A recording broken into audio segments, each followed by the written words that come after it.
Bonjour à tous. Alors aujourd'hui, je reviens vous voir pour expliquer un peu la notion d'accompagnement de vie.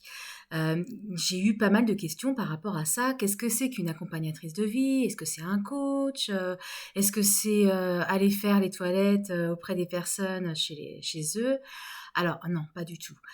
Euh, L'accompagnement de vie, en fait, au cours de notre vie, on subit plusieurs changements, des changements physiologiques et des changements physiques liés à l'évolution de notre âge.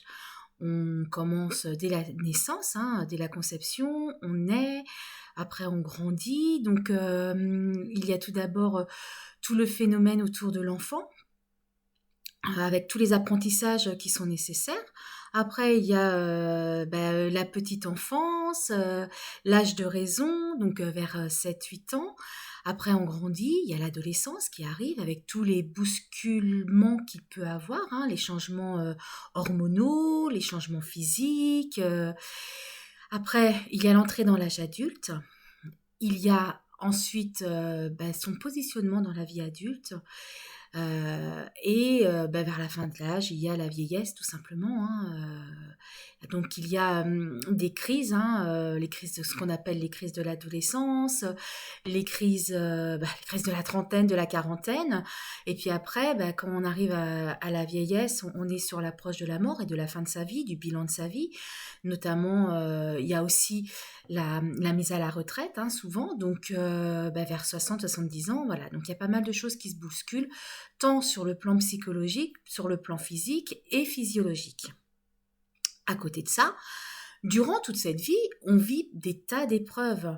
On vit des séparations, on vit des deuils d'un parent, d'un enfant, d'un conjoint, des deuils professionnels. Nos rêves, alors je ne sais pas, mais pour la plupart d'entre nous, quand nous étions enfants, nous avions des grands, grands rêves. On doit faire aussi le deuil de ces rêves-là. Il y a au niveau du travail, il y a pas mal de tensions, souvent de stress, voire des burn-out. Voilà, donc il y a aussi la maladie qui est là. Donc ça peut être aussi le deuil d'un membre, le deuil d'une possibilité de faire à nouveau des choses. Je pense notamment à des maladies invalidantes telles que le cancer, telles que la sclérose en plaques. Et ben oui, effectivement, après, quand on a ces maladies-là, on ne refait pas la même chose que quand qu'on n'était pas malade. Je ne sais pas si vous marchiez, vous faisiez du trek, une fois qu'on a un cancer ou une sclérose en plaques, on voit les choses différemment. On peut toujours faire du sport, hein, soyons bien clairs, mais par contre, des choses extrêmes, ça devient un peu plus compliqué. Voilà. Et donc, en tant qu'accompagnatrice de vie, c'est ça, c'est d'aider les personnes à passer les étapes naturelles, hein, comme je vous disais, hein, passer à l'âge adulte ou passer à la vieillesse, accepter que notre corps ne fonctionne plus de la même manière, hein. Mais c'est aussi vous aider en cas de maladie, de compréhension de pourquoi vous en êtes là. Ça peut être aussi tout simplement un travail sur soi dans le sens où voilà, on se sent violenté, on se sent agressé, stressé. Et bien oui, c'est aussi vous aider à décortiquer un peu tout ce qui peut être par rapport aux interprétations qu'on peut avoir. Le cerveau, naturellement, il est très égoïste, hein, il ne voit que lui, et dès la naissance, en fait, nous avons des perceptions qui viennent.